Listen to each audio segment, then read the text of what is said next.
What up, YouTubers? It's your boy Nerdy Red 23. How are y'all doing? I'm here to talk about Tupac's "Me Against the World" being released 30 years ago of March 14th, 1995. Happy 30th to this album. And it's definitely one of my favorites by Tupac, man. One of my definitely favorites right here. And it features a lot of amazing hits on here. Of course, you got the title track and Dear Mama, Temptations, If I Die Tonight, Young and Heavy in the Game, So Many Tears, Lord Knows, Can You Get Away, It Ain't Easy, Old School, F the World, Death Around the Corner, Outlaw. So many classics, man. And it was released through Interscope Records and out of the Gutta Records and distributed by Atlantic Records. Pac draws lyrical inspiration from his impending, prison sentence and troubles with the police and poverty. And to let y'all know that this album really just takes it to that level because he was going through a lot in his life, and that's why he made this album. It's almost like if you hear the interview, it's like almost like listening to a blues album. So this is what he considers it right here. So according to that, the album was made to show the hip hop audience his respect for the art form. Lyrically, he intentionally tried to make the album more personal and reflective. Very reflective. And than his previous efforts. So considered by the several music critics to be the best of any of his albums up to that point in his career, the album's musical production was handled by his mentor Shock G from Digital Underground and Easy Mo B, Tony Pizarro, Johnny J, and the others. And the album also features guest appearances from rap group Dramacydal and rapper Richie Rich. And released while he was in prison, "Me Against the World" made an immediate impact on the charts, debuting at number 1 on the Billboard 200, holding the top spot for 4 consecutive weeks, and also topping the top R&B / hip hop albums chart. Dear Mama was released as the album's first single in February of '95, and it would be the album's most successful single, topping the Hot Rap Singles chart and peaking at number 9 on the Billboard 100 Hot 100. While he was in prison, the album overtook Bruce Springsteen's Greatest Hits as the best-selling album of the year in the United States at the time. And the album was eventually certified double platinum by the Recording Industry Association of America. At the 38th Grammy Awards, the album was nominated for the Best Rap Album, and Dear Mama was nominated for the Best Rap Solo Performance. The album received acclaim, critics, and reviews by the critics, and being ranked among the best albums of the 1990s. And it also has been ranked by many critics as one of the greatest hip-hop albums, as well as one of the greatest albums of all time. In the year of 2008, the National Association of Recording Merchandisers, in conjunction with the Rock and Roll Hall of Fame, included the "Me Against the World" on its list of the definite 200 albums of all time. The album was also included in the book 1001 Albums You Must Hear Before You Die. So more to it. By '94, Mr. Shakur himself, age 23, was already a prominent and controversial rapper. His second album, Strictly for Fans, received platinum certification by the Recording Industry Association of America and entered the top 25 on the Billboard 200 and yield 2 gold certified top 15 singles, I Get Around and Keep Your Head Up. And then in rapid succession, however, he had become involved in a string of violent encounters. Yep, sure has.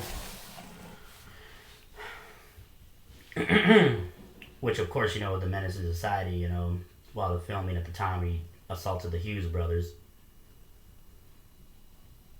And then, of course, a crazy woman accuses him of, sexual assault. That was really crazy at that time. But more to it, the production of the album. It was originally supposed to be released through Interscope, but the album was later released twice by Amaru Entertainment, the label owned by Shakur's mother, Afeni Shakur. The album was recorded at 10 different studios, and it was mastered at Bernie Grunman, mastering by Brian Gardner. Several critics found the album's musical production the best on any of Tupac's albums to this day. And definitely they consider this album a 10 out of 10. A guy named Steve Flash, Juon, of Rap Reviews, he's signing the album as a perfect 10 out of 10 and praising it, So Many Tears and Temptations. And John Parallels of New York Times called the production a fatalistic calm in a commercial mode, and added that Tupac doesn't sing other voices and do providing smooth melody. And yet, James Bernard of Entertainment Weekly descendant complained that Shakur's vocals are buried deep in the mix. That's a shame. If they were more in your face, the lackluster beats might be less noticeable. So, commercial performance. Me Against the World debuted at number 1, which I already mentioned, on the US Billboard 200, selling at 240,000 copies of its first week.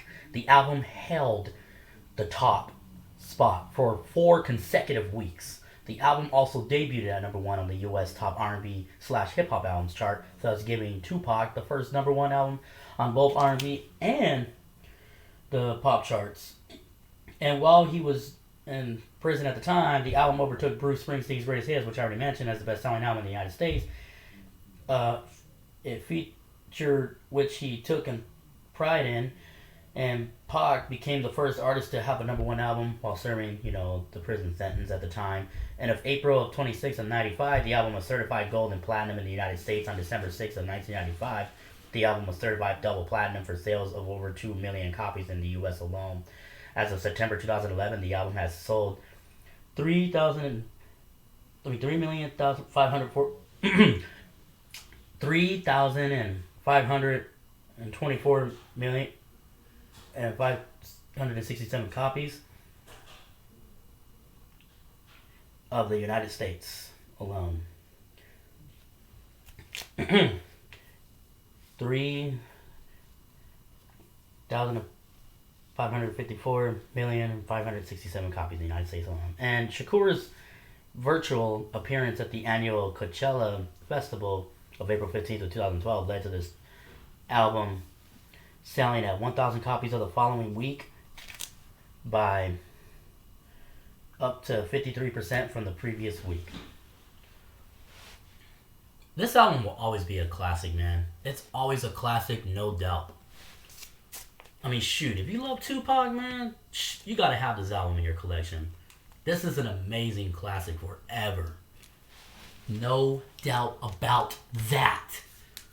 No doubt. That's why I'm happy to have this piece of my collection. And I will still keep bumping this album on my turntables forever. My turntable forever.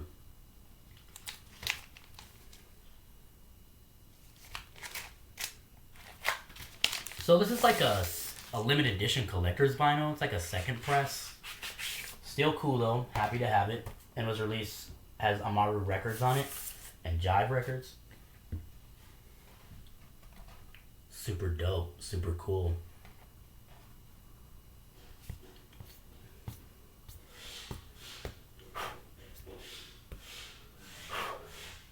Sorry.